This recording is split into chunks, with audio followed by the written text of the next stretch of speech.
Hello, my nonprofit unicorns. Real quick, if this podcast has helped you at all in the past year, can you do me a favor and leave a rating and a review? This helps the almighty algorithms determine that my podcast is worth showing to new people. I appreciate it, and I appreciate you. Now on with today's show. Hello, and welcome to Nonprofit Nation. I'm your host, Julia Campbell, and I'm going to sit down with nonprofit industry experts, fundraisers, marketers, and everyone in between to get real and discuss what it takes to build that movement that you've been dreaming of. I created the Nonprofit Nation podcast to share practical wisdom and strategies to help you confidently find your voice, definitively grow your audience, and effectively build your movement. If you're a nonprofit newbie or an experienced professional who's looking to get more visibility, reach more people, and create even more impact, then you're in the right place. Let's get started.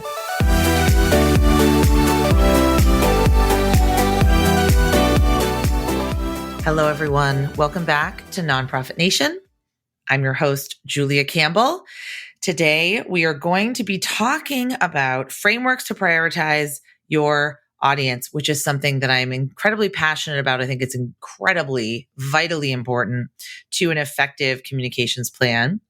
And we have my guest, Farra Trompeter. As Big Duck's co-director, Farra ensures that Big Duck is a healthy, thriving company. She directs Big Duck's marketing and business development efforts, seeking to build relationships with nonprofits who want to use communications to achieve their mission. That's amazing. I know that she's a frequent speaker around the country. She does a lot of trainings, a lot of communication planning, and donor engagement at all giving levels. And Farra is an adjunct professor at NYU, where she teaches a class about communications and branding for nonprofits. She's a member of Big Duck's board, and she previously served as the board chair for N10, which is, I think, where we met, and the NYC Anti-Violence Project. She holds a Master of Science in Nonprofit Management from the New School. So welcome, Farra. Thank you, Julia. And yes, we did meet at an N10 conference. I don't know when, many years ago. It was probably the first one, the one in DC. Yeah, one of the ones in DC, yeah. Right. And I always say this, that was my first conference that I'd ever been to as a consultant. And I finally found my people. I was so happy. It was amazing and thrilling. And you put on an incredible event. So, well, I can't take any credit. The staff at N10 is amazing. And just to put a plug in, the N10 conference in 2023 is going to be in mid-April in both Denver and hybrid. So if you go to nten.org/NTC for Nonprofit Technology Conference, you too can check it out. And I'm submitting my proposal right now. So by the time this comes out, proposals for speaking will definitely be closed, but you should definitely come to the conference. It's so fantastic. I'm so excited it's in person, and Denver is just such a fantastic city as well. So before we get into audience identification and the frameworks that you've developed, I want to know more about Big Duck and how you got into working in nonprofit communications and fundraising. Yeah, sure. So Big Duck is a worker-owned cooperative, and we help nonprofits use communication to achieve their mission, as you noted earlier. And we focus on doing that by building strong brands, strong campaigns, and strong teams. A lot of our work centers on developing strategies and tactics that are rooted in understanding who your audiences are, what they need to read, hear, experience, etc., about an organization or its work in order to engage in its mission or the broader movement that it is part of. Personally, I got into nonprofit work actually as a kid. I was involved in elementary school in a group called the Hunger Project that my father was very active in. And then through middle school and high school, I got involved with a group called Students Against Driving Drunk and was one of those kids who was an activist kid throughout, student body president, all the things. And then when I was in college, I created an organization at American University in DC called Students for Healthy Decisions that really was about bringing education and awareness to a number of issues to the campus community. We also did a lot of activism. We got the campus to participate in the AIDS Walk in DC back in the 90s. And then while I was in school, I also was a telefundraiser or a telemarketer. So as a part-time job, I had a side hustle raising money for nonprofits. And who knew I was a good fundraiser? It turns out if you are passionate about what you are promoting, people respond.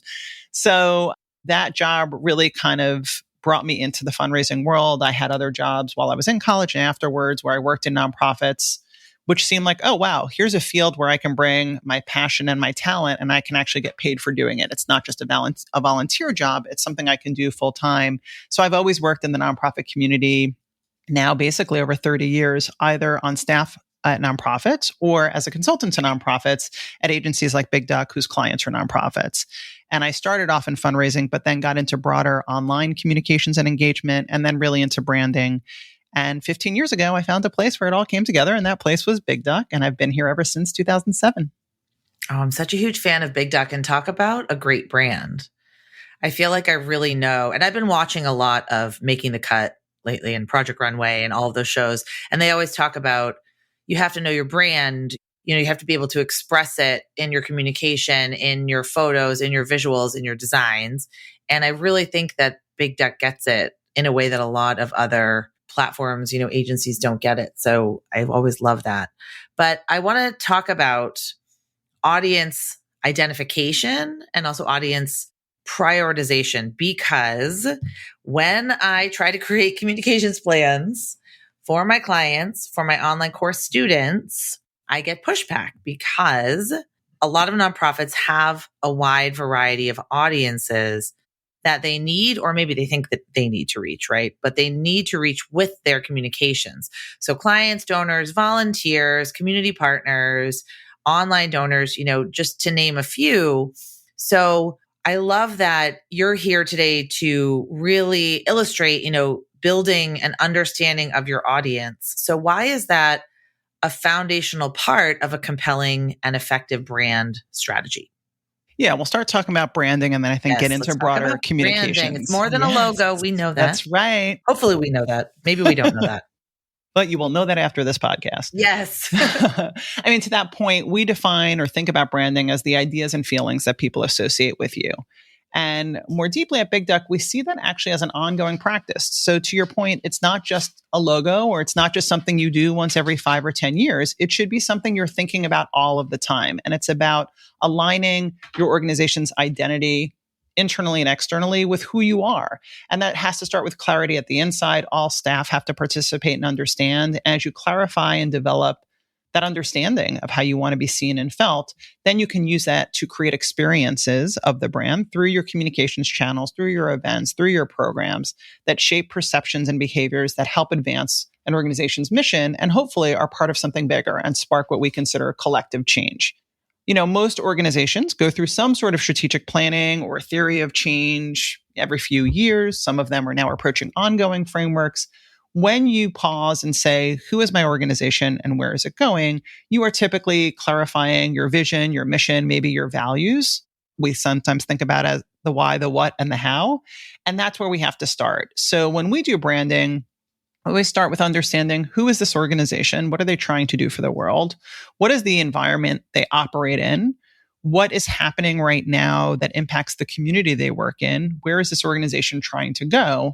And when you think about the context of your organization, your strategic plan, what's happening with the people in your community, what's most needed for your brand right now? Do you have a big demand for your services that you can't meet, so you need more funding to expand? Are you a best kept secret and more people actually could benefit if they knew what you were and could participate in your program? Do you have to change how people think or feel or act about an issue? And when we answer those questions, we usually start by setting a goal or goals for the brand and communications that we often bucket in fundraising, programs, and advocacy. So again, it's not to communicate or develop a brand for the sake of it. It's to think about what do we need to advance, right? Where are we trying to go? Once we have those goals, we can say, great, if we're clear that our priority goal right now is in one of those areas, sometimes it's all three, fundraising, programs, and advocacy, then we can talk about audiences. Who really needs to know and understand what we're about so we can achieve those goals? And we often start generating that list. Many of us can think about that. But once we have those goals and audiences in mind, we can then get into brand strategy. And at Big Duck, we define brand strategies as the concepts of positioning and personality. Positioning is the single idea you want people to have in their minds about you.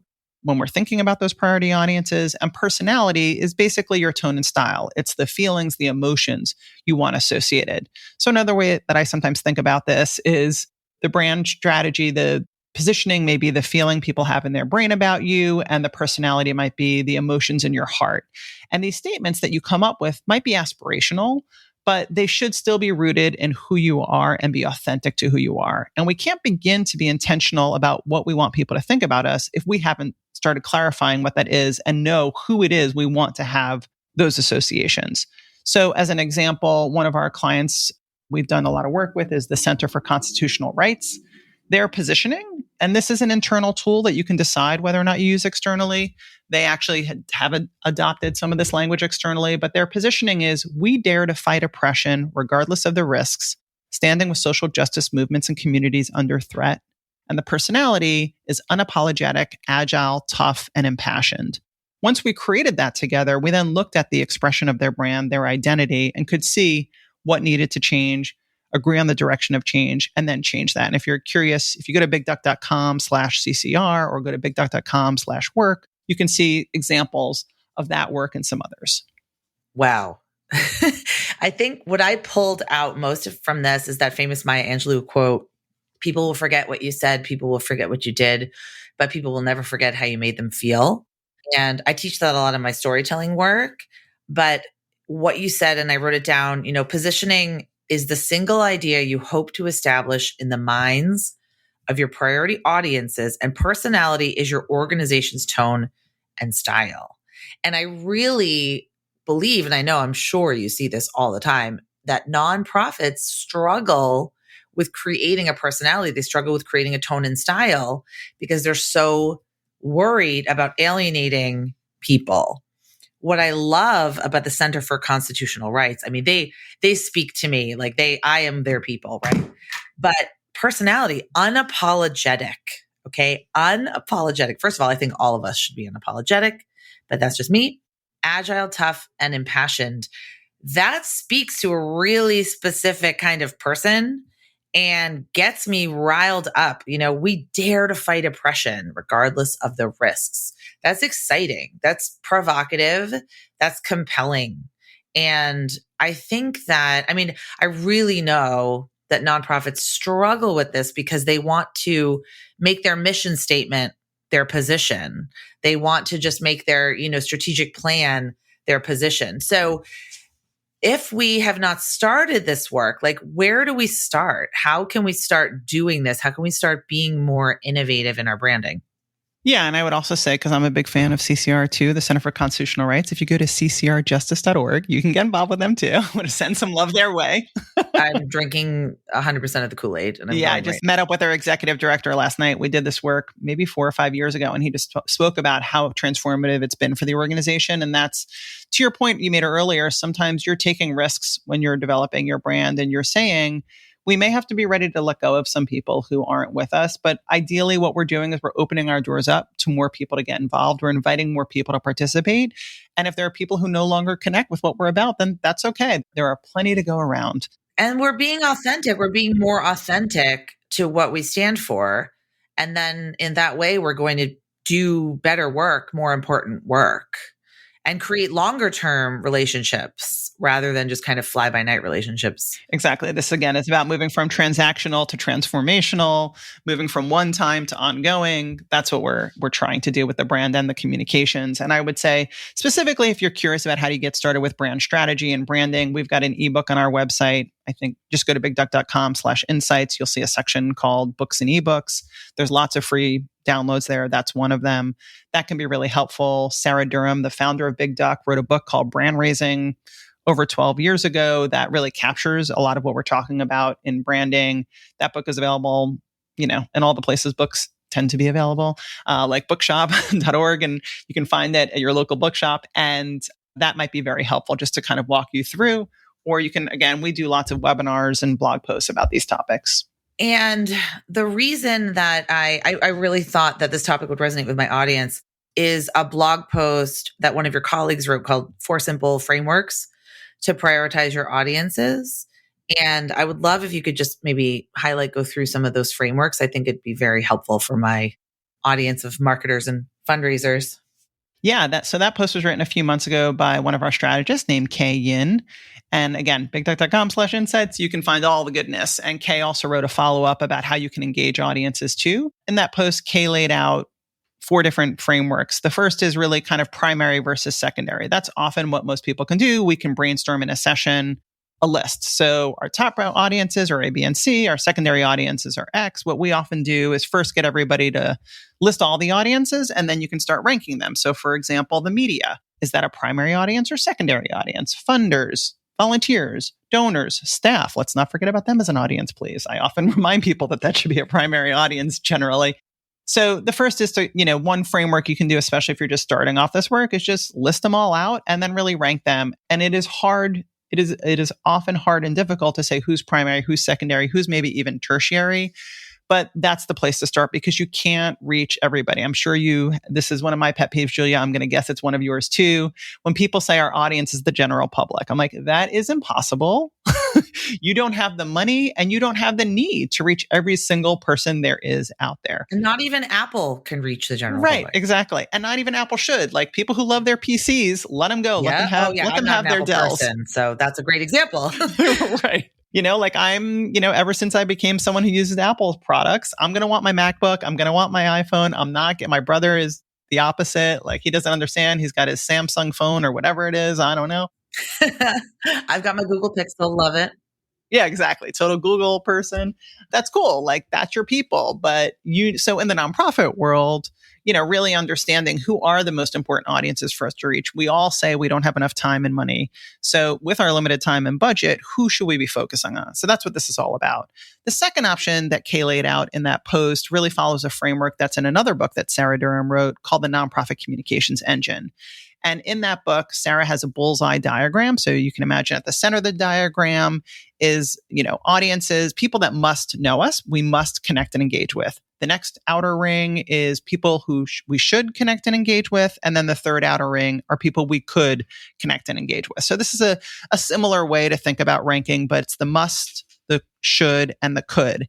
And I think what's hard is that we often get caught up in the coulds, right? Like, oh, let's get on TikTok. We focus all our time on the coulds. Right. It's so exciting. We should get on TikTok. That's where everyone is. And maybe you should. And I'm sure you have a lot more opinions about that than I do. But do you have the time to do that well? Is that where your people are? Or should you be focusing on another place? So let's first clarify, where that should be. And as we're making decisions, we can say, like, how will this impact our musts, our shoulds, and our coulds? And, early in the initial part of the COVID pandemic, which we're still in, people had to make choices. Do we do A or B? Well, who are the people who have to still know what we're up to? That needs to be where we put our energy. So I think that is another helpful way to thinking about it. So the third option is something that's more of a spectrum. You can imagine kind of a straight horizontal line, and you're plotting audiences around a certain goal. So for example, who are we reaching now in the future on the left? Who are we reaching now on the left? Who do we want to reach in the future on the right? Or who do we have time to reach? Who's kind of easy to reach? Who's going to be harder to reach or take more time to reach? And you can plot those audiences along that spectrum. Like, so for example, the media, we'll just use that because that does come up a lot.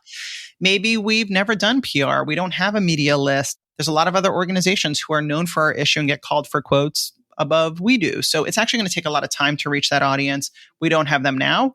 That might still be a decision we make. We might say, okay, this is going to be the year that becomes a priority for us. We have the resources. We're going to invest in that. So that plotting along different spectrums can be helpful and can help us prioritize or deprioritize which audiences we should think about when we're creating our communications. And you can even take that primary and secondary list and combine it, right? So all of these things don't have to be used in isolation. The last one, in some ways, starts getting a little bit more complicated, and that's more of a matrix structure. I don't know, any of you read the New Yorker magazine, but I always love, it's called like the Daily Intelligencer, and it's like lowbrow and highbrow. They have, I forget all of the rankings, but it's always kind of fun. Anyway, so you can imagine here now more of a cross or a plus sign, right? And we've got now an X and a Y axis. So instead of just the one we had before. So when you think about that spectrum, we're now adding another dimension to it, and we're doing a fuller visualization of how we rank our audiences. So in the example above, we might start with an X axis of engagement today. But then we might layer in the effort to engage as a dimension and make that the y-axis. And we think about who do we have the capacity or the resources to actually reach these folks. So we can then start mapping out our key audiences in these different quadrants, right? The top left might be, who are the ones who are most aspirational? They are going to take the most time to reach. They're not engaged with us right now. Whereas the bottom right might be those who are safer, more familiar with us, easier to reach. And then the people who are in between might be in different places along that. All audiences are still important, and we still have to do, analysis in what we're doing. Each of these audiences or approaches to audiences have pros and cons. And, there's lots of different things to think about, again, as you're considering who do I reach now and who do I want to reach? Who do I have time to reach? And most importantly, who do we have to reach to take action with us so we can achieve our mission? So again, if you go to bigduck.com, you can find case posts, just search audience priorities. I'm sure you'll find it. You can always email me. And I think it just really walks this through and could be helpful to just, review in a team meeting at some point and just have an exercise and see where you get out from that. Now, I will put all of this in the show notes. And I think this is incredibly tactical. I'm sure people are pausing, rewinding, taking notes. I will definitely link to the blog post and frameworks in the show notes so people can go more in depth with it. But what I love about it is it's very step by step. So when you talk about, let's prioritize audiences, sometimes people's eyes glaze over because they don't know what that means. They don't know how to start. They don't know really like how to find out more about their audience or even who to prioritize. But I think the simple bullseye diagram, the must connect with, should connect with, could connect with. And I can already hear the questions. Well, how do we know who that is? Well, it depends on your goals, exactly. Right? And your mission. It depends on what you're trying to achieve. Like it depends on, are you doing advocacy or are you doing awareness raising? Are you needing to raise $10 million this year for a capital campaign? Like I think organizations really struggle with this because they haven't done the work of identifying their goals first. Right. And we're also not talking about excluding, right? We're talking about prioritizing. So for example, if I'm in a place where I've got a $10 million capital campaign, I might be thinking about a lot of high net worth individuals and major donors and foundations, but that doesn't mean I should exclude the people who are still supporting us with a $25 gift, the people who are taking action when we're sharing an alert, who are following us on our TikTok or wherever it may be, right? We can't lose those audiences. It just may be the balance of time I'm spending, or maybe one person is focusing on one segment, another person is focusing on another. So we're not talking about we're just talking about kind of prioritizing, if that makes sense. No, and that completely segues into the next question, which is about bias and avoiding bias. And that's a question that I actually do get a lot.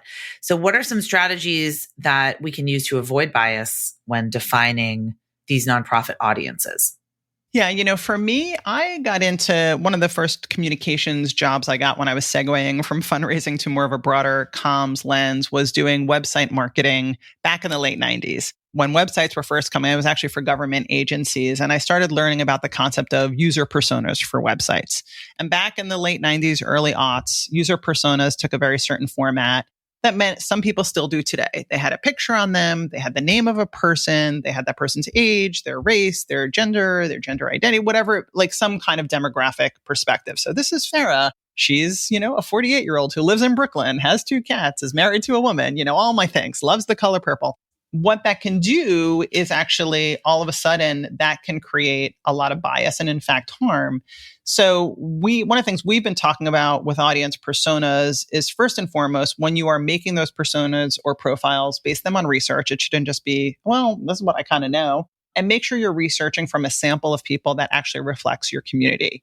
So we often recommend if you're doing interviews, you should talk to at least 5 people who share a certain characteristic. So for example, 5 major donors from our last capital campaign, 5 volunteers who've volunteered with us in the past 2 years, whatever it may be. Do that and then talk to several groups of folks.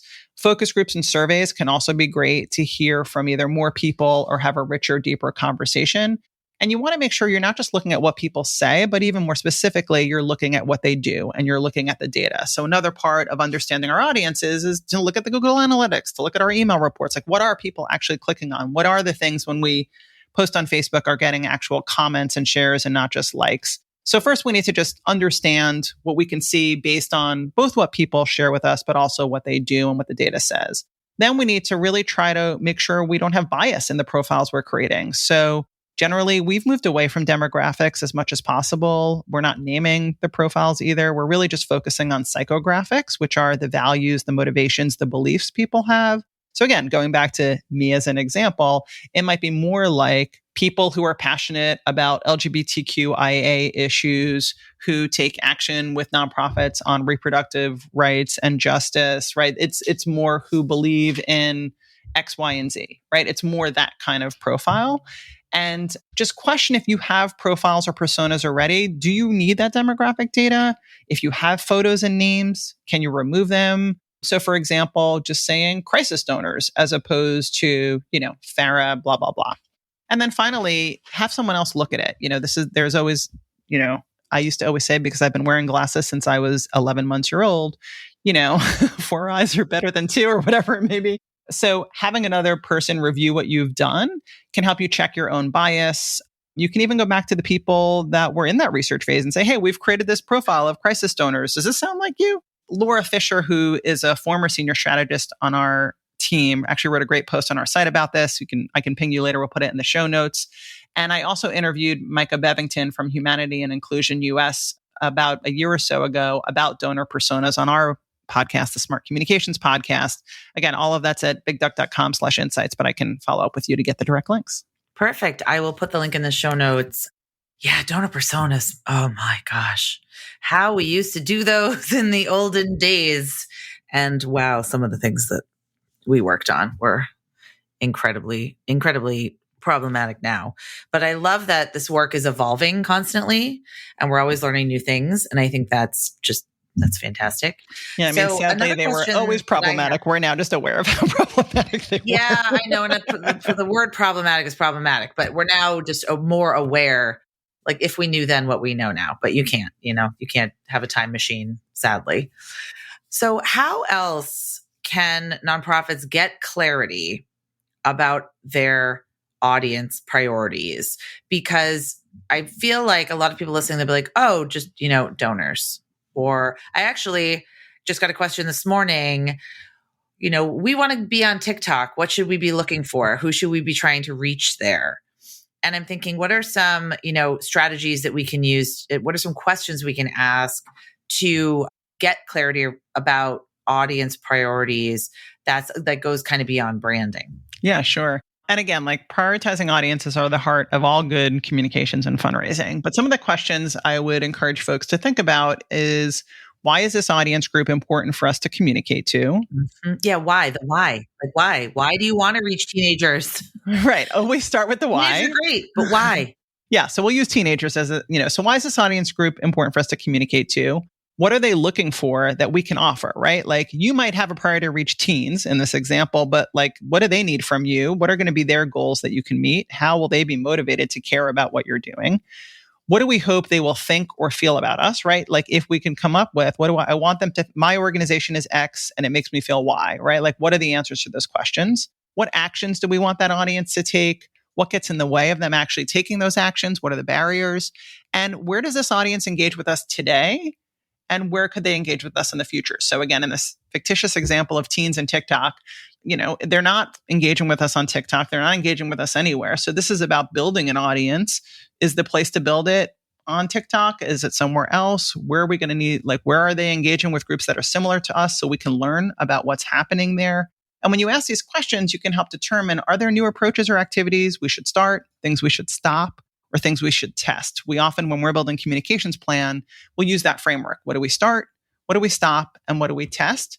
And give a period of time to do that. And then always make sure to build in time to reflect, to not just look at the data. Well, first of all, look at the data. Then second of all, look at the data and say, what is it telling us? Are there things we're learning? Wow, oh my God, we just were amazing in TikTok. We should do more there. Or wow, nothing really happened. Maybe we should switch our energy back to Snapchat or Instagram or whatever it may be. I love start, stop, test, and reflect, because then that's how you're being strategic and not spinning your wheels. That's exactly the difference between being proactive and reactive in your communications.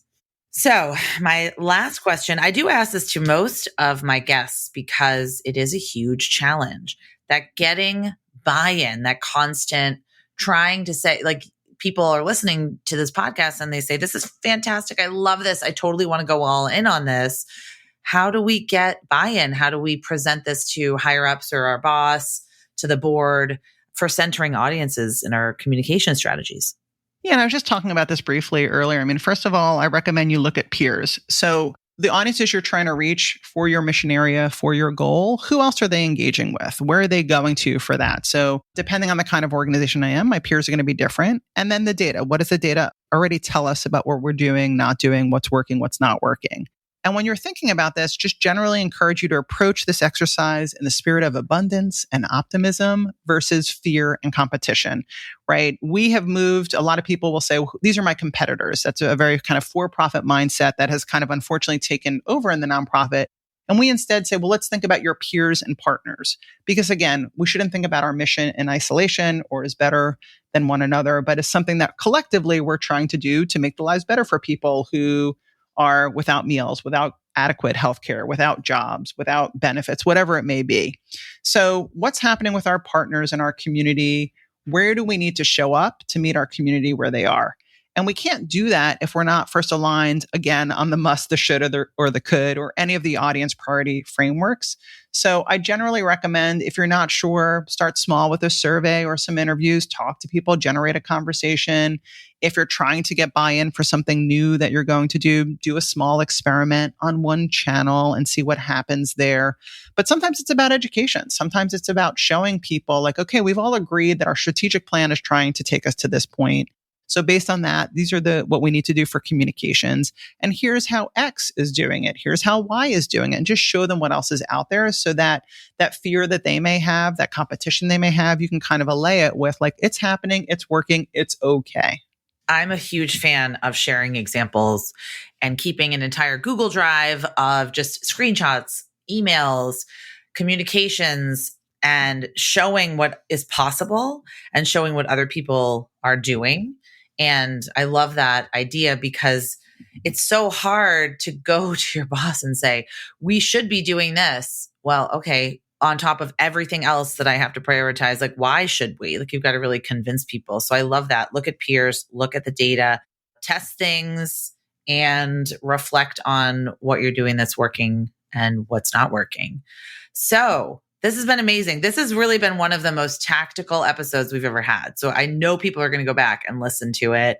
Where can people find you, learn more about you, and work with you, Farra? Yeah, well, if you want to connect with Big Duck, definitely go to our website, bigduck.com. Big Duck's also on Facebook and Twitter and LinkedIn. And at some point, we hope to bring our Instagram account back to life. But we're mostly Big Duck in those places. And then if you'd like to find me, you can find me on Twitter and LinkedIn. I am just Farra, F as in Frank, ARRA on those platforms. And yeah, I would love to connect and learn more. You can always drop a line at hello@bigduck.com as well. You got that Twitter account. Never give it up. That's amazing. Were you one of the first people on Twitter? I think it's, probably 07 or 08. I've been on Twitter. I have to go back in time. Yeah. Yeah. I remember John Hayden telling me I had to be on Twitter. And I was like, I don't want to be, but now I actually really like it. So will you be in Denver? I hope so. Yeah, that's my plan. We can have a Nonprofit Nation meetup. Yeah. Oh, that would be amazing.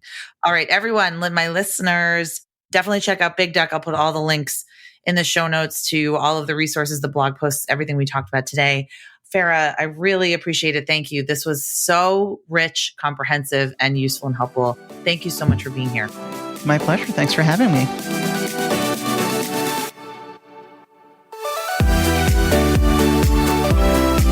Well, hey there. I wanted to say thank you for tuning into my show and for listening all the way to the end. If you really enjoyed today's conversation, make sure to subscribe to the show in your favorite podcast app, and you'll get new episodes downloaded as soon as they come out. I would love if you left me a rating or a review because this tells other people that my podcast is worth listening to. And then me and my guests can reach even more earbuds and create even more impact. So that's pretty much it. I'll be back soon with a brand new episode.